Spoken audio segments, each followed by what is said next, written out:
सुमनसूद foundation आयोजित काव्यदिंडी 2025 वारी पंढरीची वारी कवितेची या उपक्रमात मी सहभागी होत आहे।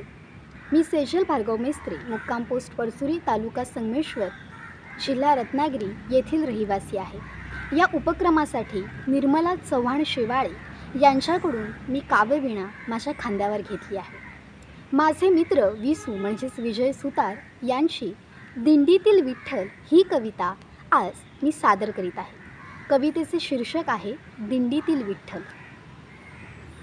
विठ्ठलाच्या नामाचा गजर करत चाललेली असते दिंडी, विठ्ठलाच्या नामाचा गजर करत चाललेली असते दिंडी, आणि दिंडीत सगळ्यात शेवटी वारकऱ्यांच्या मागून चालत असतो आधीच काळा असलेला आणि उन्हानं अजूनच काळा पडलेला विठू।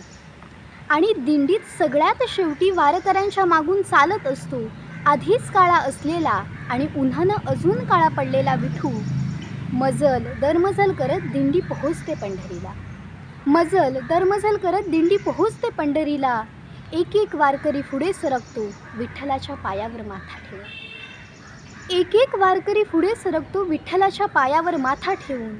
आणि शेवटी दर्शन मिळतं विठूला आपल्याच दगडी पुतळ्याचं, आणि शेवटी दर्शन मिळतं विठूला आपल्याच दगडी पुतळ्याचं।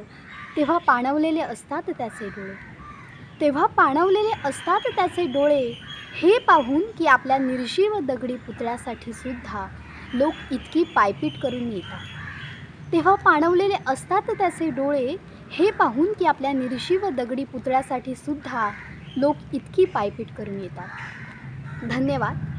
पुढे मी ही काव्यवीणा जया बाळकृष्णराव ठाणे यांच्याकडे सुपूर्द करत आहे।